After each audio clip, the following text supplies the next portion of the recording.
freaking pull day. We're gonna start off with lat pull downs. Go stupid heavy. See how this moves. I haven't been putting them first lately, so today they're going first, and we're gonna see if we can get some extra weight, maybe some extra reps.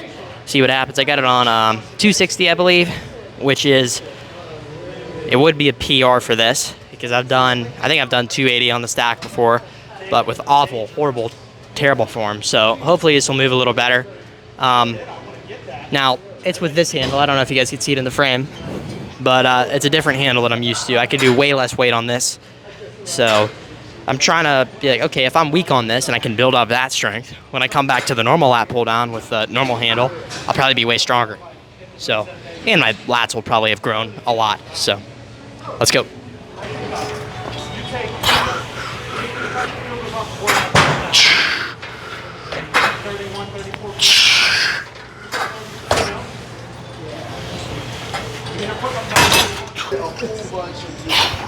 Recently, before I go to sleep, documentaries on CO2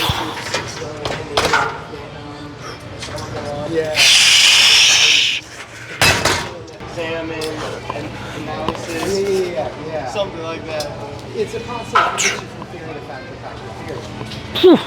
You know, like the Big Bang Theory is the only one that disproves God. Or the thing is, if explosions cause creation. Alright, boys.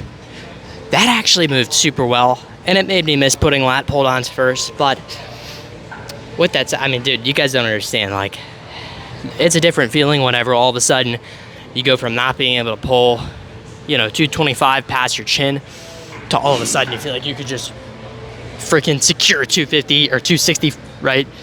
Like, super well. It's awesome. Anyway, that's why, honestly, as much as I love aggressive cutting, and I did get a vast majority, well, not a vast majority, but a lot of fat off of me very quickly through eating hardly anything, I still believe in intaking carbs before your lifts. That way you can actually better maintain your muscle, because if you have low glycogen in your muscle, you can't activate the fibers nearly as efficiently, and you're gonna lose mass because of that. So with that said, we're gonna have carbs before every workout still. Obviously not an insane amount like when you're bulking, but definitely helps. Hydration, carbs, all that.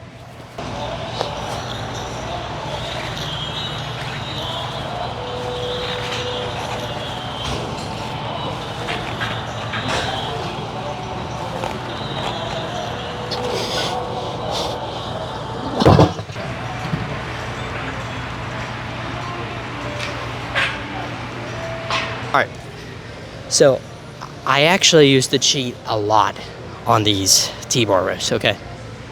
I would kind of jerk my body up, and I would turn it into like a back extension a little bit, with like back extension type row combination.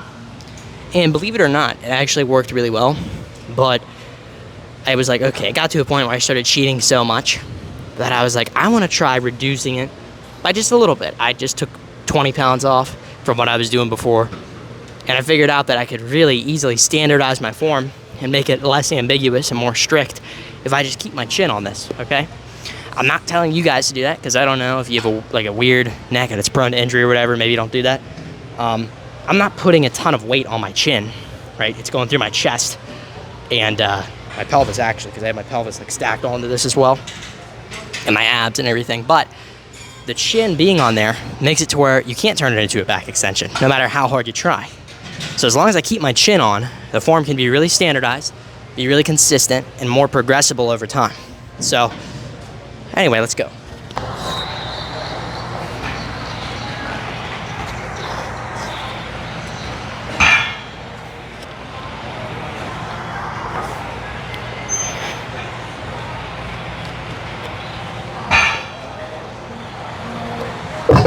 You guys saw there, the last rep looked fairly easy, probably. Or at least to me, it felt somewhat easier. And that's because I'm so used to going, okay, I've hit failure. Now let me change up the form and continue to set and just cheat more. And that's not a good method, guys. You've already reached full motor unit recruitment for the past 5 reps. And with that said, if you extend the set into kind of some drop set or mechanical drop set fashion, all you're trying to do is make it the equivalent of just a normal straight set. So I hit task failure there. The task, what I was doing was doing reps with my chin on the bench. I could have taken my chin off and said, okay, I'm gonna cheat more, but that wouldn't have given me much extra stimulus. In another straight set would have been way more effective. So then a drop set. Anyway though, I'm gonna move on to preacher curls, and yeah. All right, so I discovered an imbalance. My left bicep is bigger than my right bicep, and my right tricep is bigger than my left tricep. So it's like a double reverse imbalance. So I'm gonna start curling with my right arm first and start doing push downs with my left arm first. I've been doing those things lately for the most part, but I wanna make sure I stick to it because we wanna make sure our arms look even, boys.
All right, boys, to talk about the physique and how it's looking lately, right? Like just a little physique update.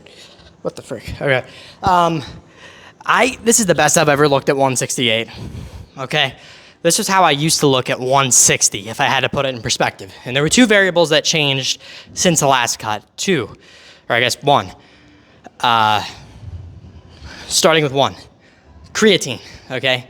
I added in creatine, which probably made me gain about 3 to 5 pounds of water weight, all right?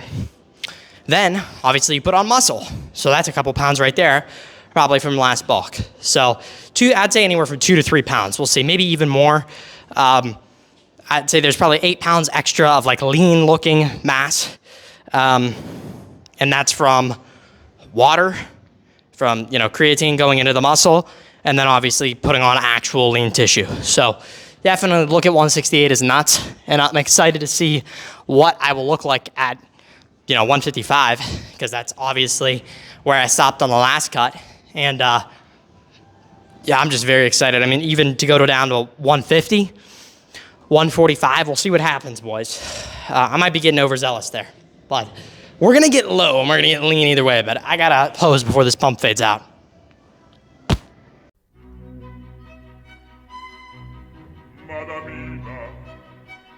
Il catalogo è questo, delle belle chiamo il padron mio, un catalogo liete ho fatio, osservate, leggete con me, osservate, leggete con me. In Italia 640, in Albania 231, 100 in Francia, in Turchia 91, non in Spagna.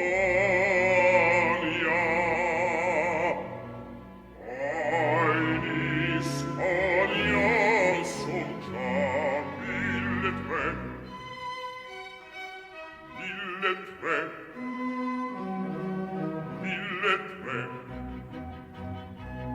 queste contadine, cameriere cittadine, con contesse baronesse, marchesine principesse e van d'ogni grado, d'ogni forma, d'ogni età, ogni età. In Italia 640, in Almania 231, 100 in Francia, in Turchia 91, ma in Ispania, in Ispania son già 1.300.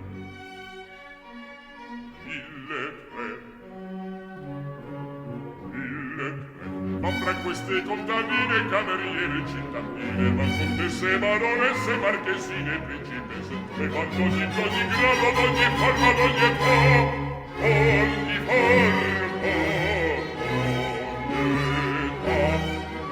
ogni forma, ogni età.